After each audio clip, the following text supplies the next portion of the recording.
ॐ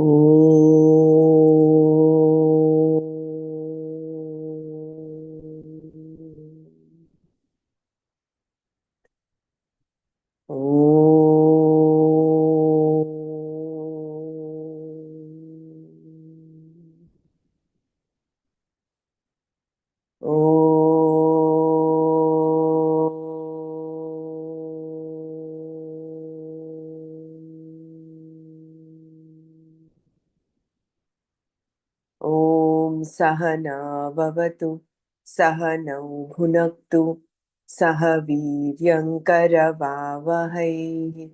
तेजस्विनावधीतमस्तु मा विद्विषावहै ॐ शान्ति शान्ति शान्तिः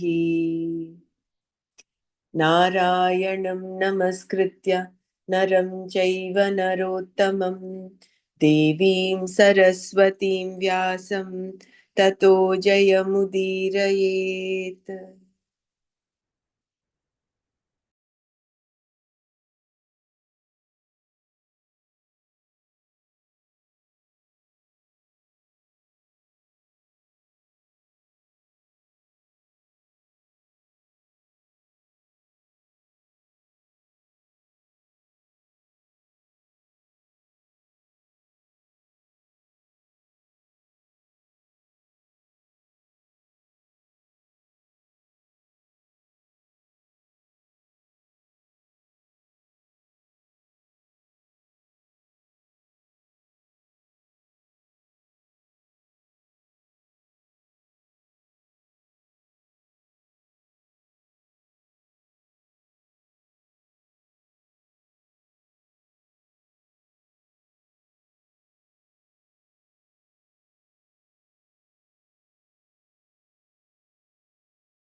Jai Gurudev. So yesterday we stopped here at this, the 42nd verse, the 44th verse, sorry. Bhogaishvarya prasaktanam tayapahृत chetasam vyavasayatmika buddhihi samadhau na vidhiyate. For those who pursue pleasure and power exclusively, whose minds are robbed away by those flowery words, well ascertained understanding does not take place in their mind. So here the samadhau means in the mind.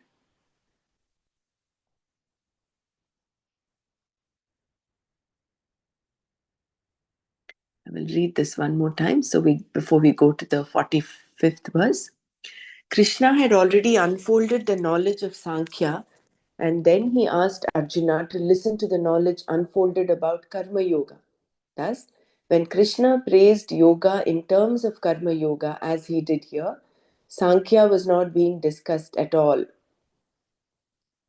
Often, something is praised by comparing it to something else.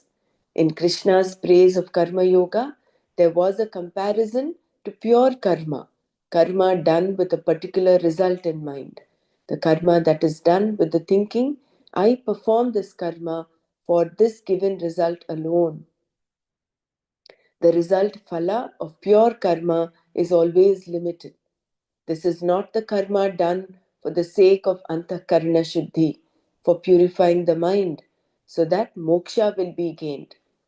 When karma is done in this manner for antakarna shuddhi, then the commitment is to moksha alone, and you become a mumukshu. This is what we call yoga. Karma is generally done for the sake of a limited result, whether the karma is worldly, laukika karma, or scripturally based, Vaidika karma.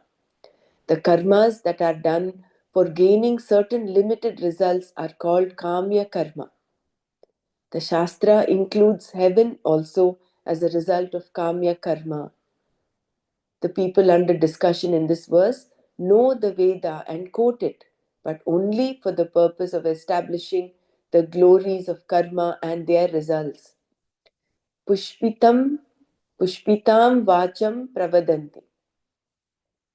Words that are very flowery and pleasing to the ear are used in this way by these people, and they talk about the various karmas that can be done for the sake of gaining enjoyments, bhoga, and overlordship, Aishwarya, meaning the wielding of power. Enjoyment and power are the only two purposes for which such people dedicate their whole lives. And committed as they are to their own desires, they also talk a great deal about it.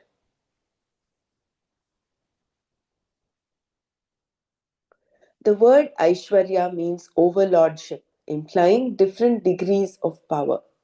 For example, a policeman controls people's driving habits. This is one kind of Aishwarya. Then there is a police inspector who controls all the policemen in his station, and a commissioner who controls the inspectors. There is also someone else above the commissioner. The power wielded by all these people is in different degrees and represents different kinds of Aishwarya.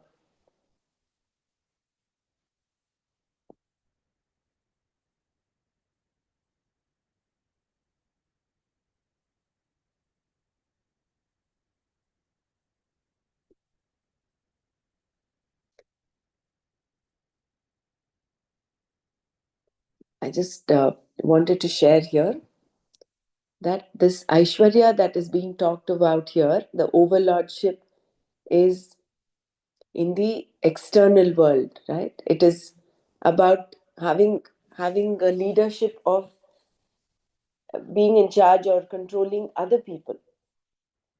Whereas if we turn this Aishwarya within and we develop the overlordship of our own senses, we have a say on our senses. We have the Yama, we have the Dhamma, we have a control overlordship over our mind and intellect and ego. That will take us towards, it'll be like climbing the mountain reverse, the river climbing the mountain reverse. It just occurred to me and wanted to share. So that inner overlordship, that self overlordship over our own faculties, antakarana, that becomes antakarana shuddhi then. Without viveka, confusion is endless. Those who are totally committed to bhoga and aishwarya, who are engaged in the pursuit of enjoyment and power alone, are influenced by the flowery words that reveal the various types of karmas, the means for achieving different ends. These words are not only Vedic words, but colloquial words also, drawn from whatever hype that is available in the language at the time. Hearing these flowery words, which are very seductive, their minds are robbed away. They become apahrita chetasaha.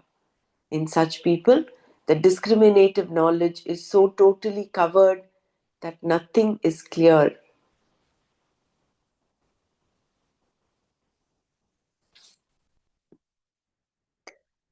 Naturally, such people do not see through these words. They do not see the limitations of these words because their discriminative capacity, viveka, is covered. For them, there is no vyavasayatmika buddhi, no clarity about what they want in life. That buddhi, that is always the same, eka buddhi, is not there for them. Therefore, there are hundreds of ends to be accomplished and a variety of means also, resulting in confusion. Where there is confusion, priorities are always a problem because you find that you cannot grab everything at the same time. In such circumstances, the mind can never be steady.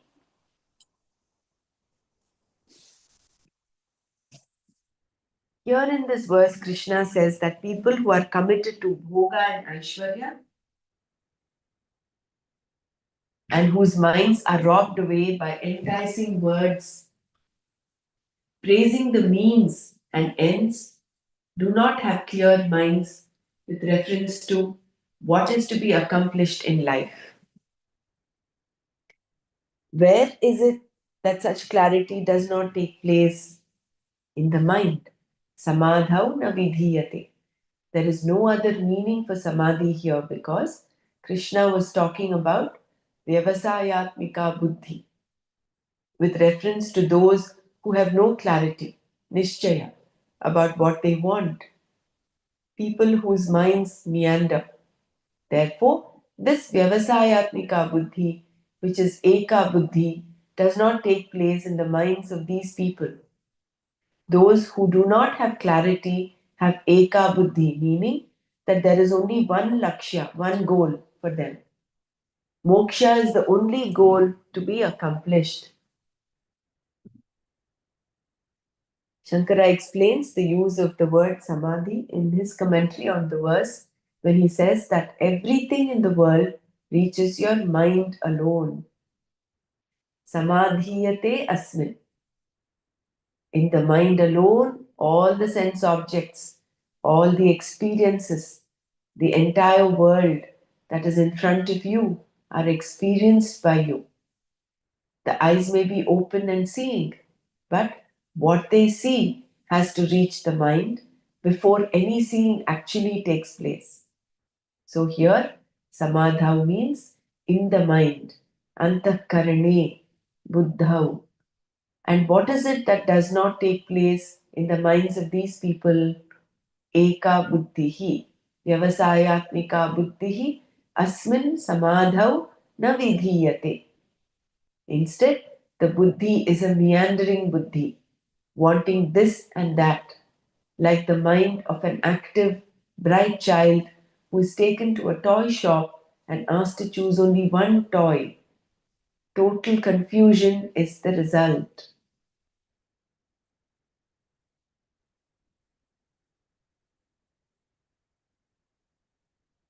When a person who is already confused studies the Veda and finds that various actions will produce various results, his or her confusion becomes endless.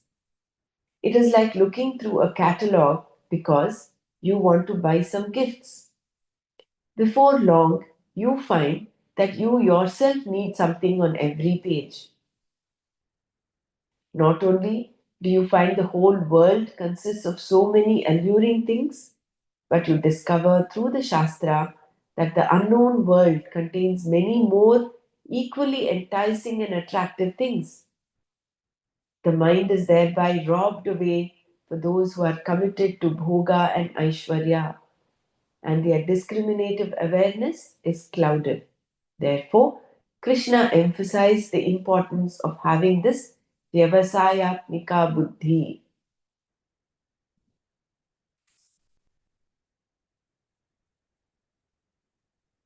Anyone wants to share anything before we go on to the next verse?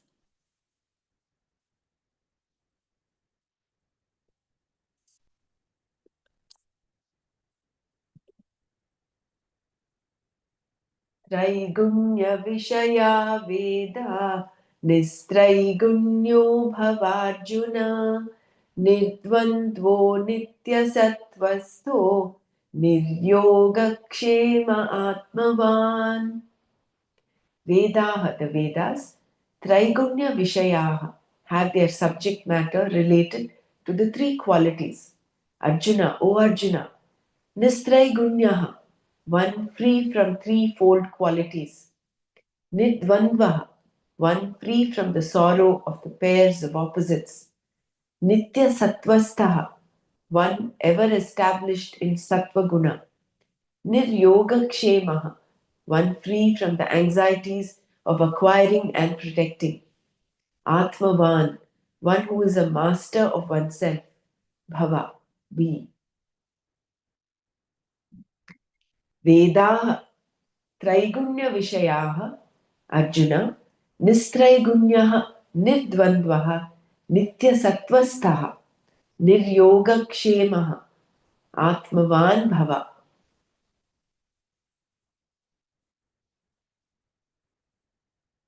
The subject matter of the Vedas is related to the three qualities.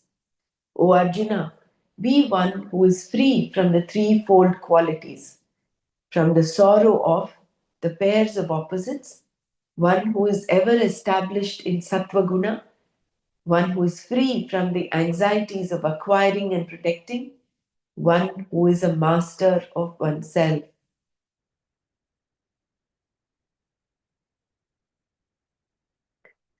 Shankara prefaces his commentary to this verse by saying that for the people who are committed to enjoyments and power, for those who do not have Viveka Buddhi, the subject matter of the Vedas becomes Traigunya Vishaya.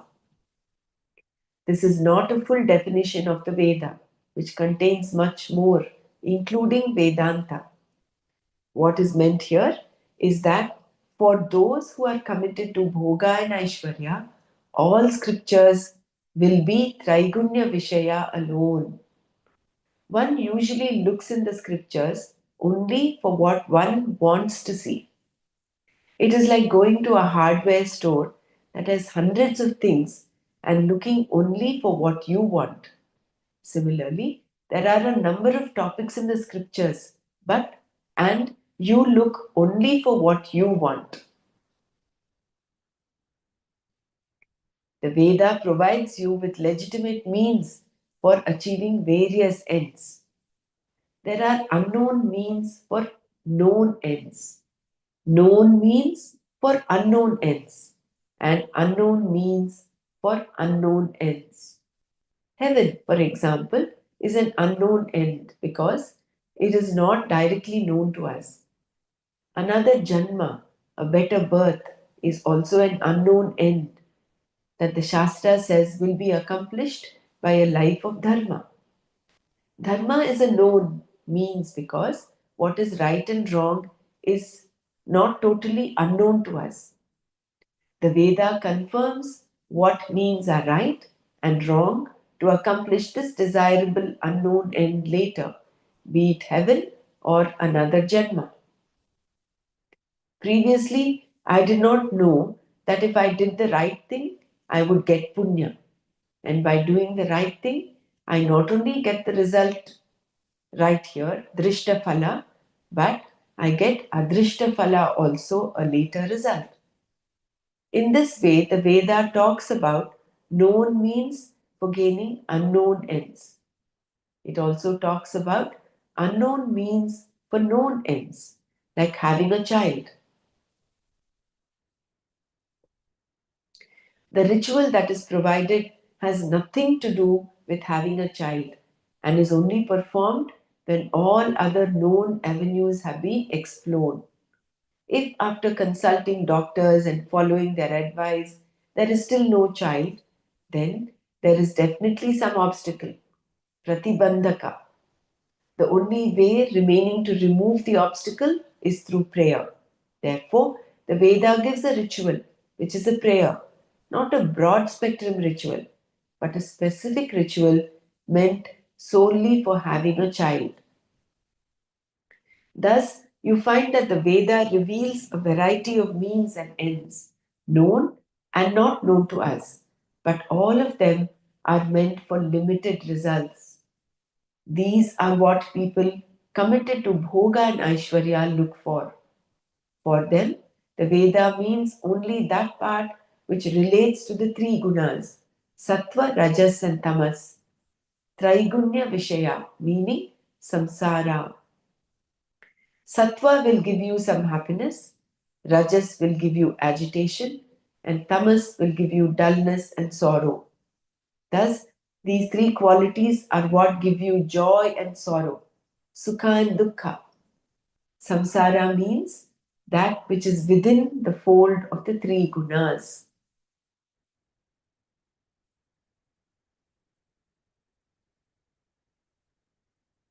So beautifully, in just one shloka, Krishna has given the kind of definition of samsara, which is Traigunya Vishaya. And it is filled with dvandvas. Because of the three qualities of sattva, rajas, tamas, there are the pairs of opposites that come up.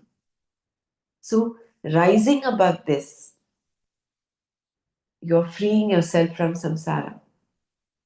You become nirdvandvaha.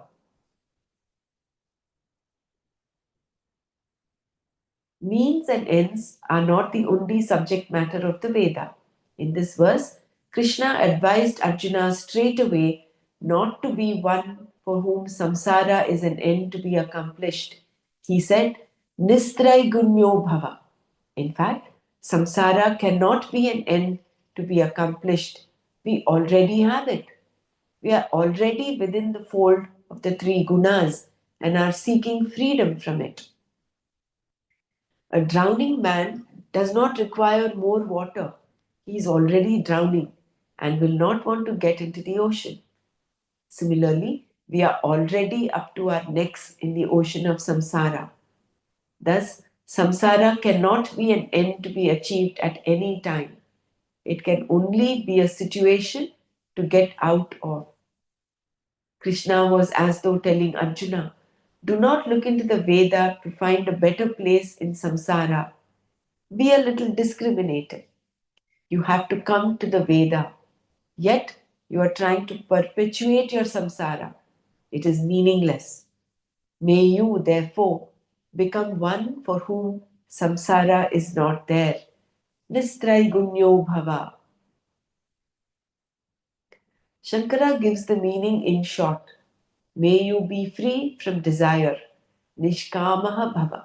That is, he says, may you be free from the desire for pleasures and power. Let these not be the end in view.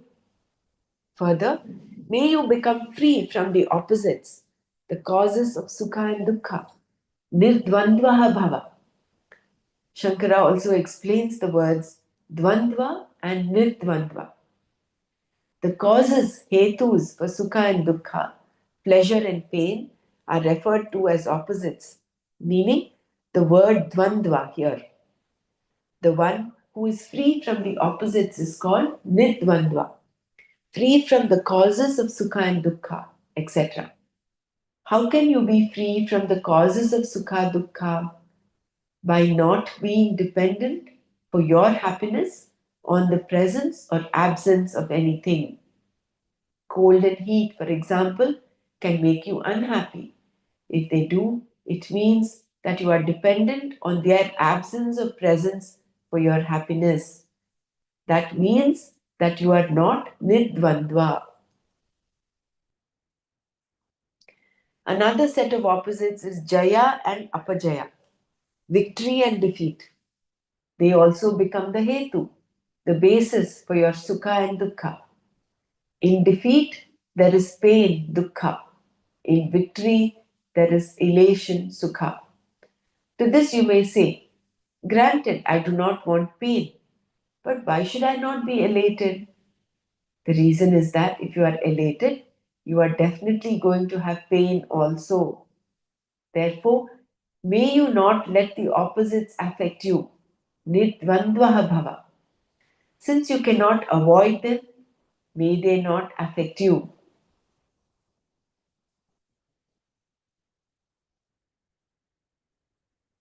Although you cannot avoid winter and summer, you can allow them not to affect you by maintaining a certain composure or attitude towards them.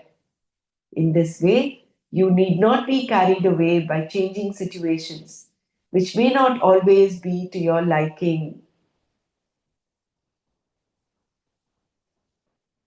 One whose mind, whose thinking enjoys the predominance of the sattva guna is called sattvastha.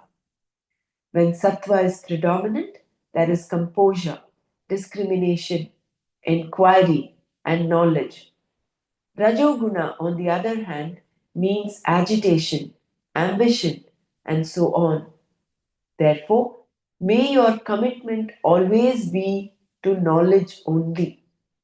Nitya Sattvastaha Bhava, so that you can discover yourself to be Nistraigunya.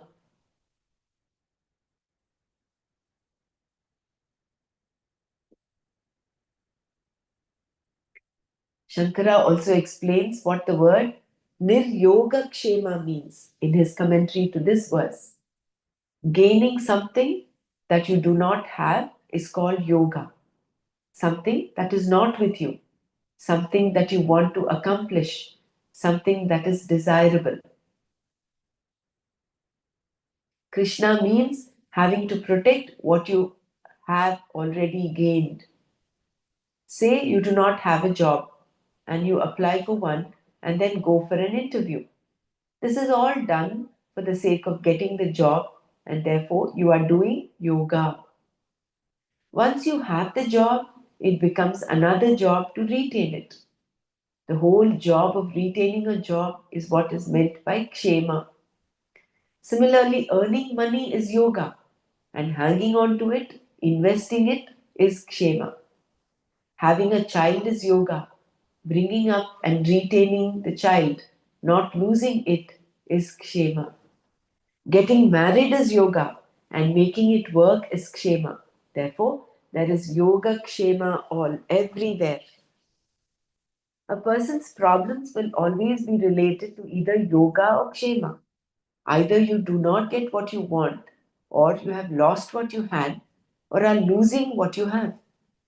From the hair on your head onwards, there are hundreds of things that we are losing which cause problems of anxiety, all of which are yoga and kshema. Krishna therefore said to Arjuna, may you be a person who has no concern or anxiety due to yoga or kshema. Niryoga kshema bhava. The whole idea here is that for those who are only concerned with getting what they want and hanging on to it, engaging themselves in the pursuit of moksha will be very difficult. Krishna did not say that you should not go for yoga and kshema. Rather, he said, let there be no concern born of yoga and kshema. In other words, may you be free. Further, Krishna said, may you be the one whose mind and senses are with you. May you be Atmavan, a master of yourself. All of this is explained throughout the Gita. Otherwise, Krishna's words would have been merely advice and not teaching. This verse tells us what Krishna was going to teach. Here, Atma refers to the body, mind, and senses, and not to the Satchidananda Atma, which is already you. Because you have a body, mind, and senses, what is being said here is, may you have them. May they not have you. May you not be in the hands of your fancies. May your mind be with you. May you be free from indifference and mechanical thinking, pramada. In other words, may you become alert. May you be together.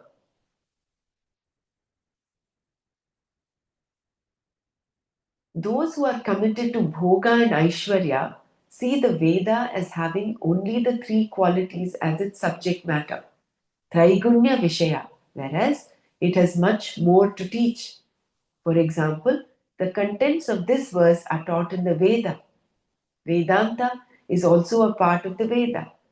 Krishna was saying that Arjuna had learnt enough of the Traigunya Vishaya part of the Veda. Now it was time for him to study the other part, the Vedanta. Thus he used the word Nistraigunya. He then went on to emphasize his point.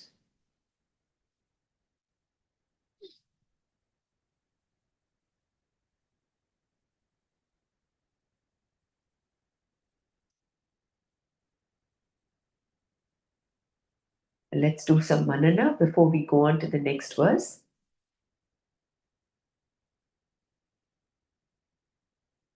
Traigunya Vishaya Veda Nistraigунयो Bhavarjuna निर्द्वन्द्वो नित्यसत्त्वस्थः निर्योगक्षेम आत्मवान्.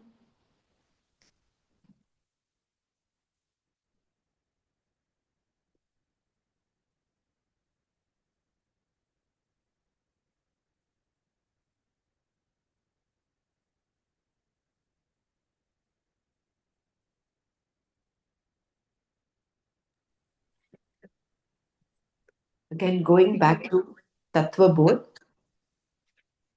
Yeah, go ahead. Yeah, please go ahead, Dr. Mara. No, I was just going to say that how he said this Traigunya Vishayas related to that samsara, right, where it brings out the pairs of the opposites um, and always, to dwell in the samsara. So where he says, you're not going to get any.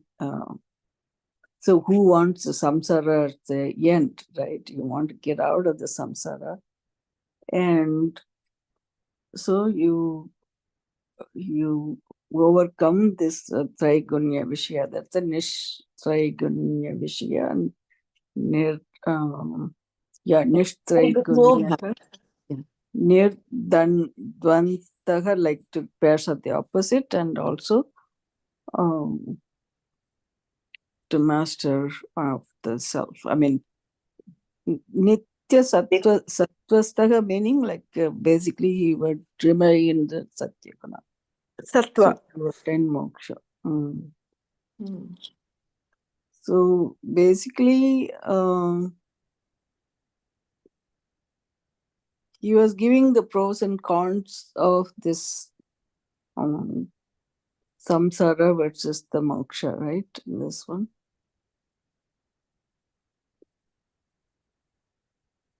Yeah, he was comparing. Usually, in order to praise something, you use something else as in comparison. Like in the previous verse, he used the karma, pure karma, which is done only for a limited result. He compared that to karma yoga. Right. And he said why karma yoga is superior, because all the That other is, pure karma is only for a limited end. right.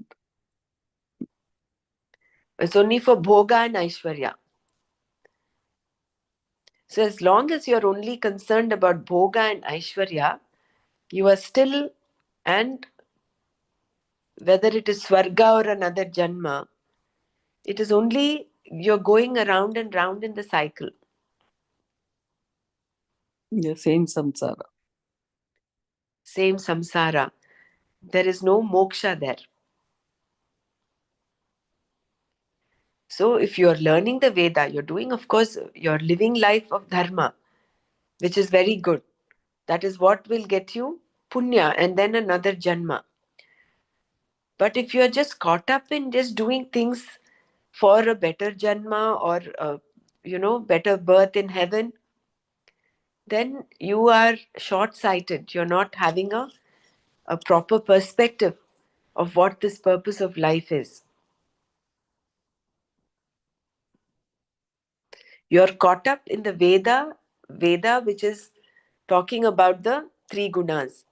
So the Veda is actually huge. It has both the Karma Kanda as well as the Jnana Kanda aspect. So if you're only getting caught up in the Karma Kanda aspect, which talks of, he gave three different three different things. Known ends for unknown, known means for unknown ends. Known means for known ends, and unknown means for unknown ends. Unknown yet.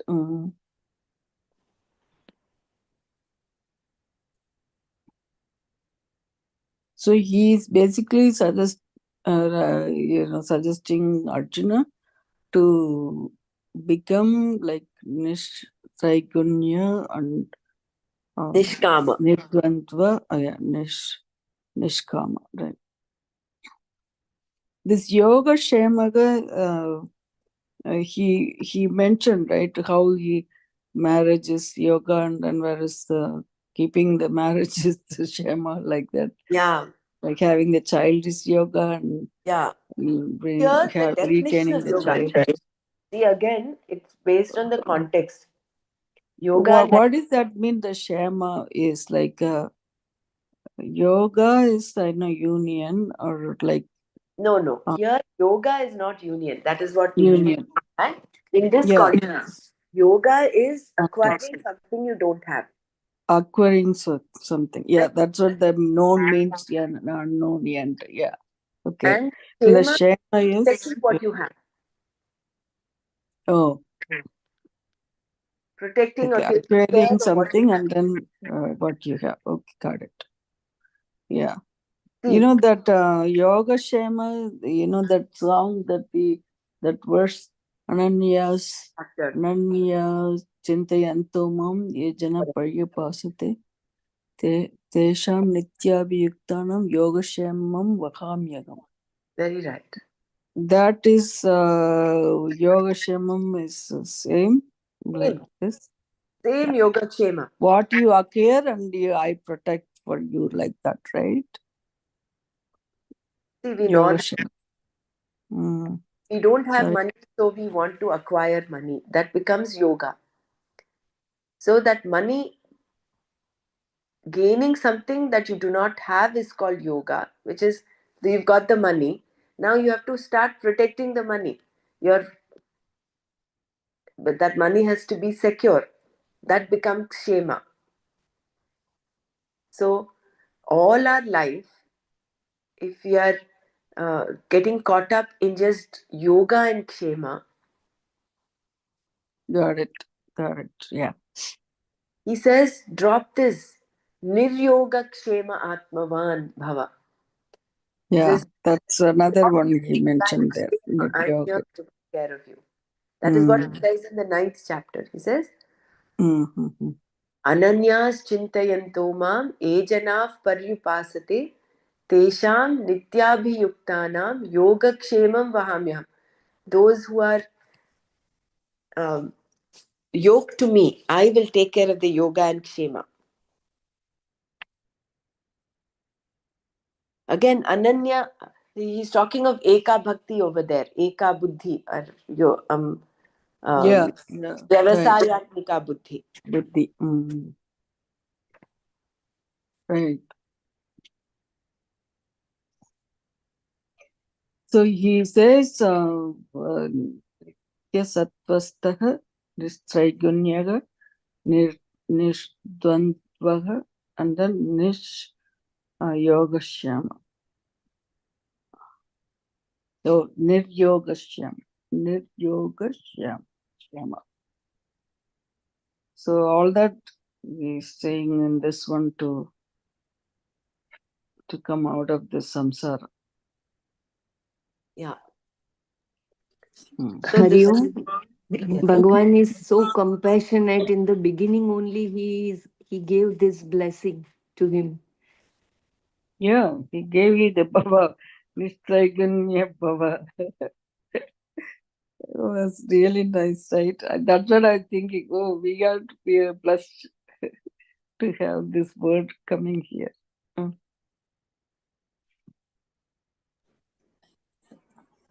And reading this, like it is the yoga kshema. So how with an alert mind you don't have to be caught up in that race, and the again that ekagra buddhi comes, no, because Krishna is saying that uh, you don't run after this. You have no, you should have no not have anxiety or concern for that yoga kshema, that but still we are engaging ourselves in our daily things which we have to do, our profession, our work, for our survival, but we do not have to get caught up in that. um, so how refinedly we can we have to live. I was just thinking this way. Yeah, maybe not obsessed with it. No, You have it's to, not an obsession. I you was know, just thinking how the mind is to be in alert state always. Just thinking that. what Here is is neat. where the Karma Yoga attitude comes in, no?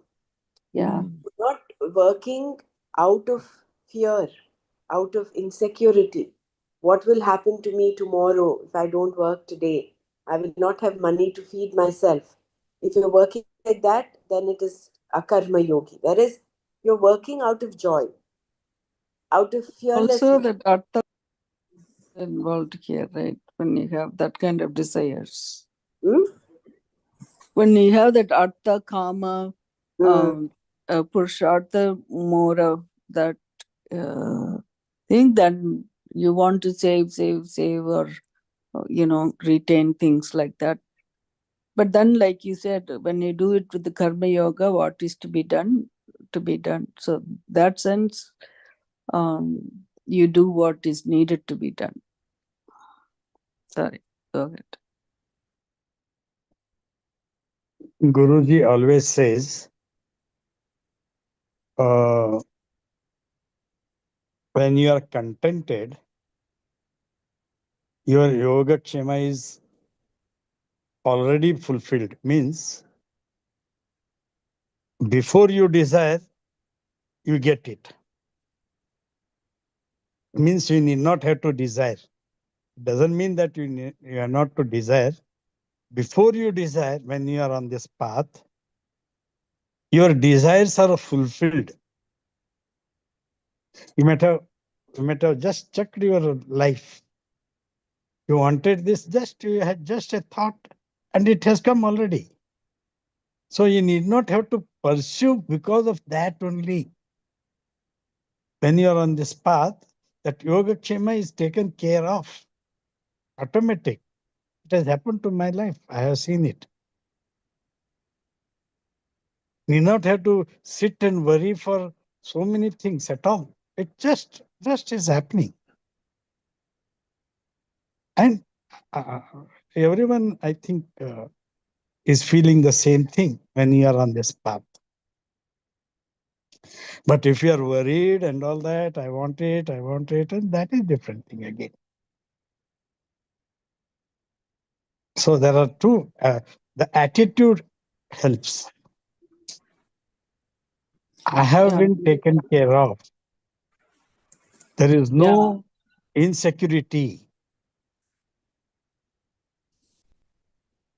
Yeah, very right, Suresh. Thank you. See, this does not mean we will not continue doing our work. You will still go That to is work. there, always is there. That Yeah, is there. Purushartha has Show to up be at done. work. Yeah, you'll Uh, still show up at work punctually. You'll do your work sincerely, not to gain some recognition, not to gain some fame, whatever, but you're doing it out of that. This is where those three things that Gurudev says: clarity in the mind, sincerity in action. That sincerity in action will be there because you can be sincere in action for two things. The outcome, you might be sincere, you may drive yourself to be sincere for two things. One, to gain some fame, another, to just do it because that's your nature to be sincere. If you're doing it just out of nature, your nature is to be sincere, then you're doing out of karma yoga. You're just doing it purely out of sincerity. The gain is not someone will appreciate you, someone will praise you. That becomes kshema again. Or probably yoga. You want you think you don't have security, so you want to do something to gain that security. So this yoga kshema, if you can actually extrapolate, it's not just outwardly, it is also the inner aspects of Aishwarya, Bhoga, power. that nirbhaya, Nirbhaya and insecurity will go, when you are on this path. What will happen next? That fear will not be there.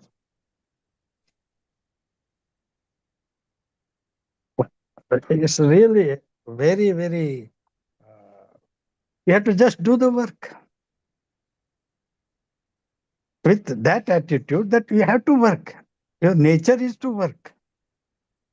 And the yoga happens, karma yoga.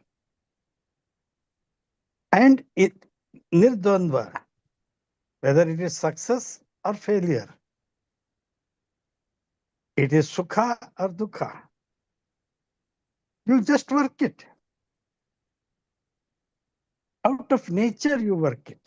You have to work it. To live, you have to work. But the attitude of working is the different here. Nirdvanda, niryoga kshema.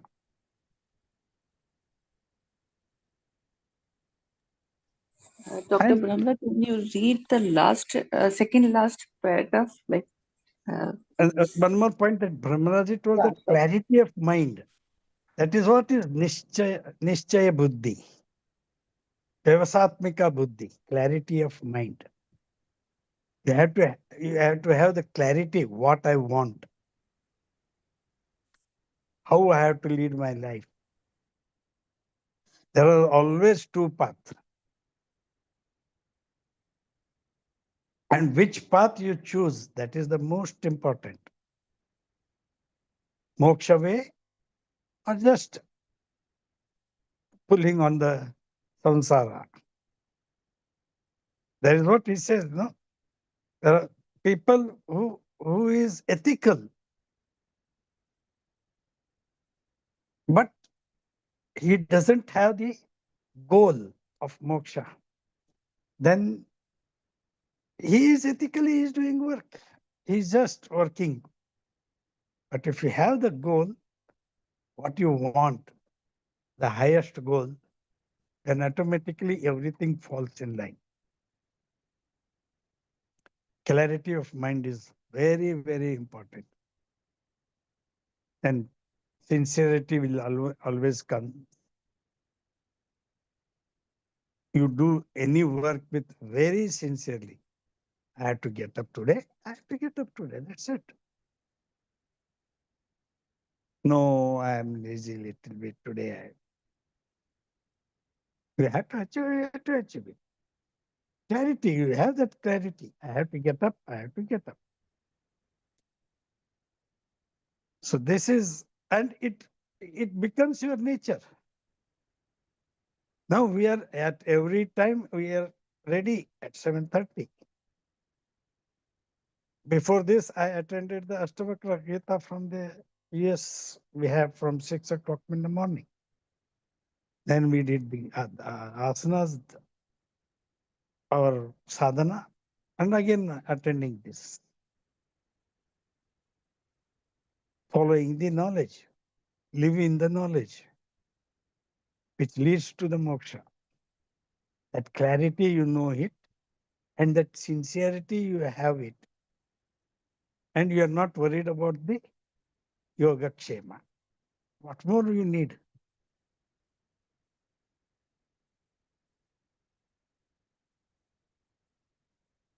It's a beautiful word. Thank you. Jai Gurudev.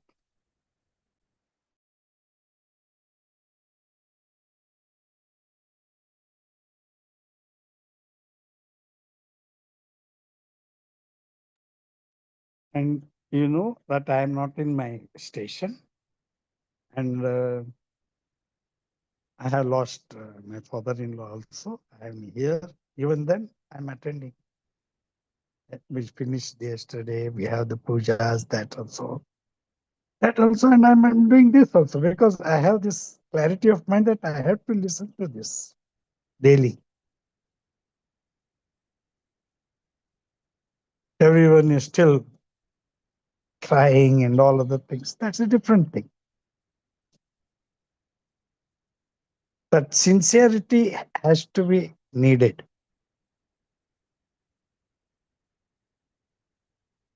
Thank you.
There's a pause, or I'm not listening to anyone.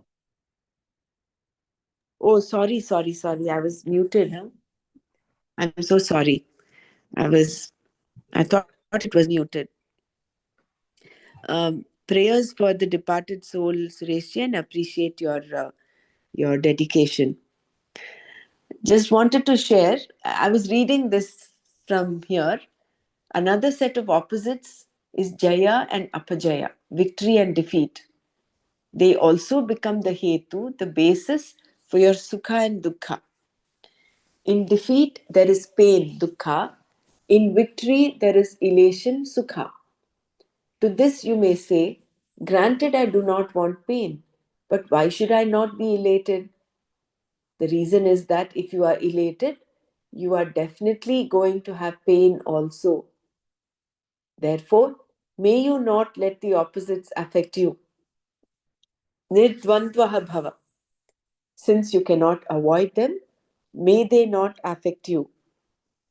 Although you cannot avoid winter and summer, you can allow them not to affect you by maintaining a certain composure or attitude towards them. In this way, you need not be carried away by changing situations which may not always be to your liking. So, the verse that comes to our mind here is Matra sparshastu kaunteya shitoshna sukha dukkhadaha agama payino nityaha tam stitikshasva bharata. In the very beginning of the second chapter, Krishna tells Arjuna the contact of the senses with the sense objects bring in the pairs of opposites. You cannot escape them, endure them. Tam stitikshasva. So don't let them affect you. You have a certain composure towards them. One whose mind, whose thinking enjoys a predominance of the sattva guna is called sattvastha. When sattva is predominant, there is composure, discrimination, inquiry, and knowledge. Rajoguna, on the other hand, means agitation, ambition, and so on. Therefore, may your commitment always be to knowledge only. Nitya sattvastaha bhava. So that you can discover yourself to be nistraigunya. Shankara also explains the word niryoga kshema, means in his commentary to this verse. What the word niryoga kshema means. Gaining something that you do not have is called yoga. Something that is not with you, something that you want to accomplish, something that is desirable. Kshema means having to protect what you have already gained. Say you do not have a job and you apply for one and then go on for an interview. This is all done for the sake of getting the job, and therefore you are doing yoga. Once you have the job, it becomes another job to retain it. The whole job of retaining a job is what is meant by kshema. Similarly, earning money is yoga, and hanging on to it, investing it, is kshema. Having a child is yoga. Bringing up and retaining the child, not losing it, is kshema. Getting married is yoga, and making it work is kshema. Therefore, there is yoga kshema everywhere. A person's problems will always be related to either yoga or kshema. Either you do not get what you want, or you have lost what you had, or are losing what you have. From the hair on your head onwards, there are hundreds of things that we are losing which cause problems of anxiety, all of which are yoga and kshema. Krishna therefore said to Arjuna, "May you be a person who has no concern or anxiety due to yoga or kshema. Niryoga kshema bhava." The whole idea here is that for those who are only concerned with getting what they want and hanging on to it, engaging themselves in the pursuit of moksha will be very difficult. So forget about being a mumukshu if you're only concerned about yoga and kshema. The whole idea here is that for those who are only concerned with getting what they want and hanging on to it, engaging themselves in the pursuit of moksha will be very difficult. Krishna did not say that you should not go for yoga and kshema. Rather, he said, let there be no concern born of yoga and kshema.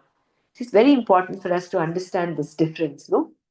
Otherwise, you will start thinking having a desire is wrong.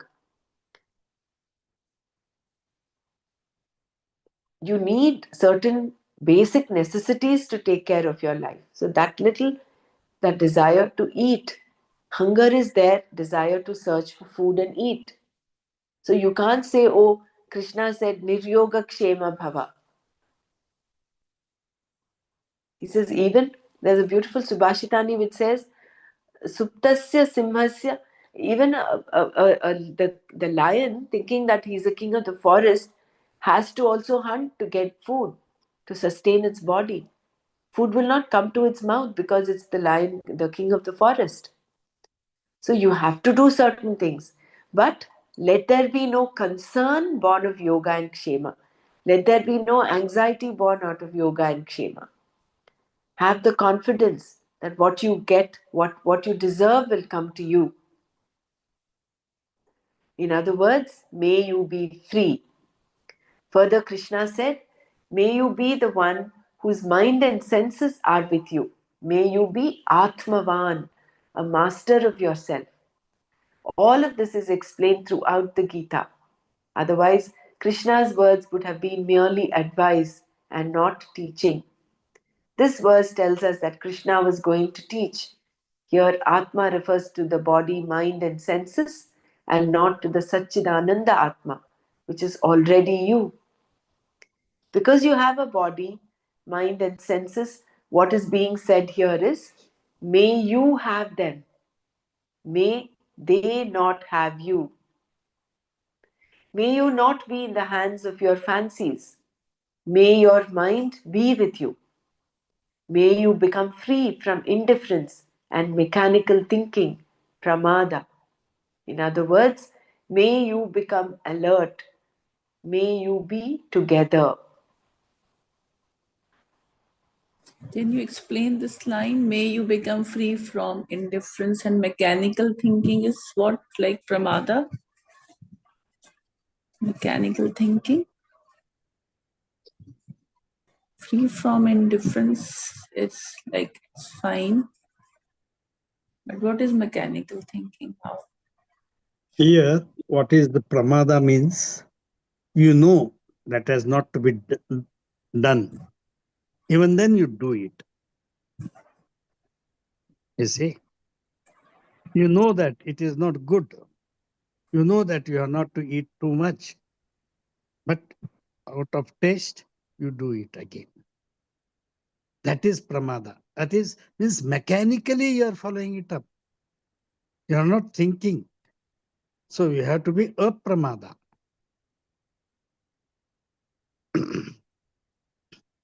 Mechanical thinking also would mean that you are just following the mind and senses. You're not being Atmavan. You are not in control of them. They are in control of you. So there is something nice to be watched. The mind just goes there. It's mechanical. You are not exercising Dhamma. You're not exercising control. See, that is what he said before. He says, may you have them. May they not have you.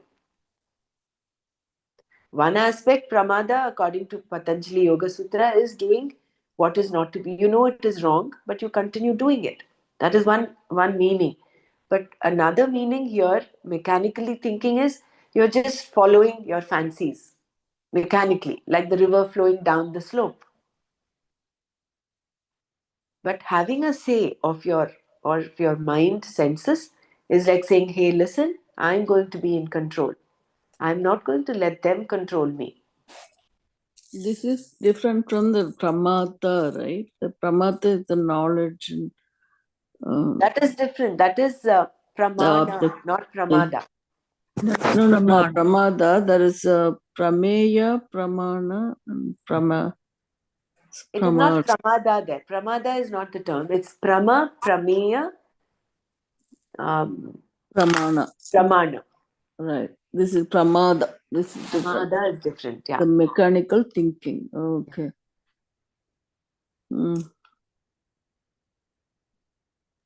Means you are just following your senses. Means you are not control of your senses. Yeah, Bela says conditional thinking. You're directed by your vasanas, all your patterns. That is what. That is mechanical, no? Autopilot mode.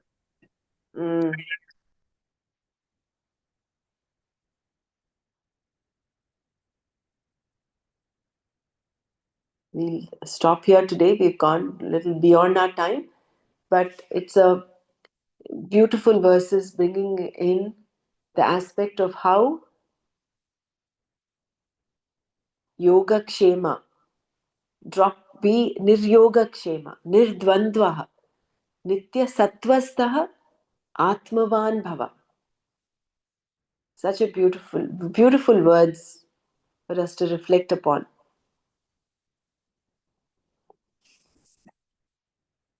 Maybe we'll do this verse one more time tomorrow before going on to verse 46. 47 again is a very important verse. Karmanyevadhikaraste. So we'll get these basics right and then we go further. Dhanyavad Brahmaraji. Tomorrow I may not be attending. Many rituals are there. Today it was free. Okay, that's good. You're repeating it. Om Loka Samasta Sukhino Bhavantu. Om Shanti Shanti Shanti. Om Tat Sat Shri Krishnarpanamastu.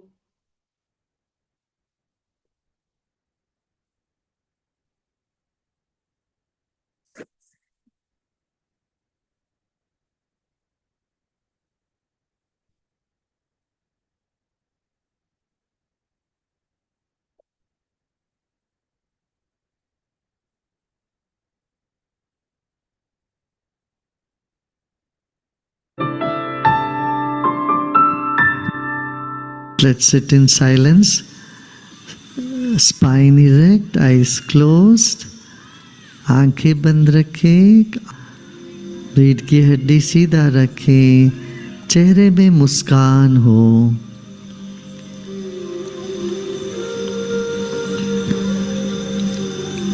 अपना पूरा शरीर पर ध्यान दें।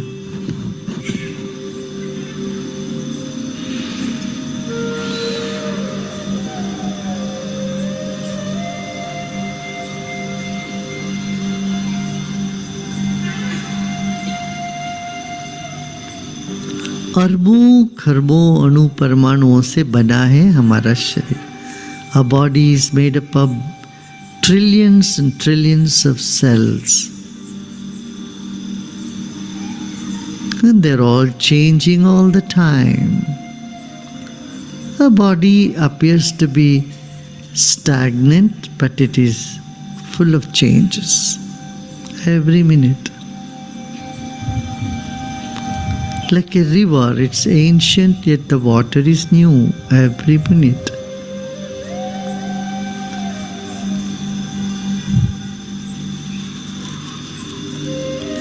Nothing solid in your body, everything is fluid, everything is changing.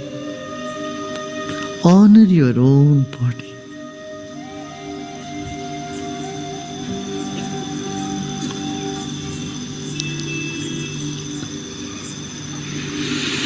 Our body is like the wick of a candle, and the mind is like the glow all around it. And your mind has no face, no shape. It's just energy. आपका मन का कोई चेहरा नहीं है, कोई रंग नहीं है।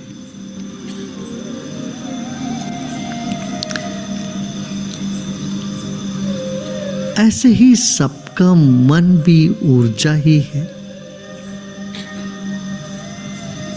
Discard all the faces and see everyone only as energy.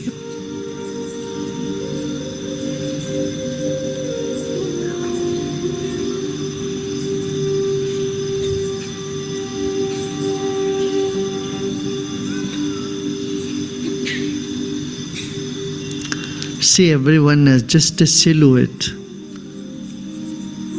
with no face and just consciousness, just energy.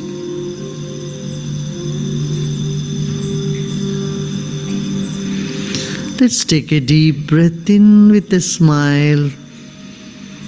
मुस्कुराते मुस्कुराते गहरी सांस लीजिए और मुस्कुराते मुस्कुराते सांस छोड़िए।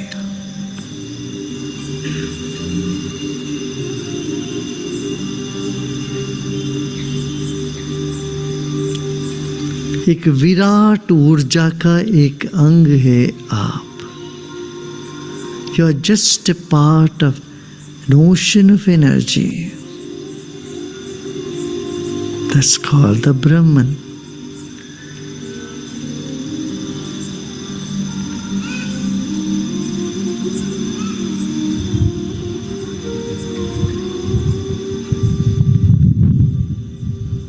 Let's take a deep breath in और ओमकार का उच्चारण करते हैं।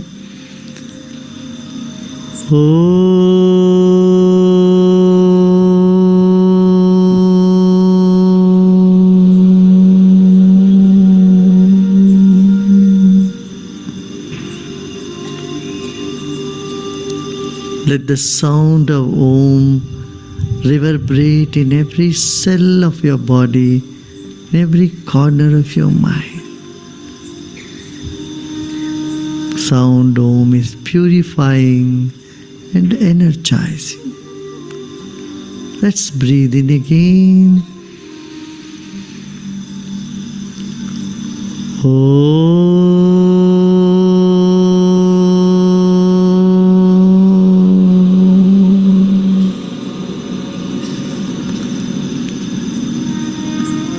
ओंकार एक एक कण को शुद्ध कर देता है और पवित्र कर देते हैं।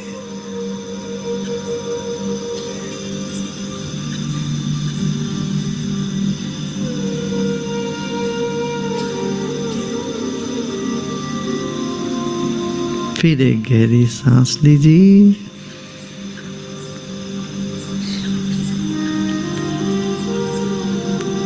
Om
Shanti Shanti Shanti.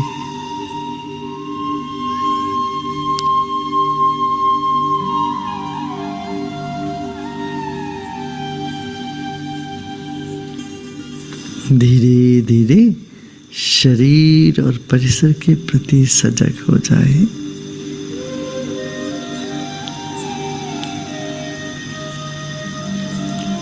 एक गहरी सांस लीजिए। Take a deep breath in and as you breathe out you may gently open your eyes.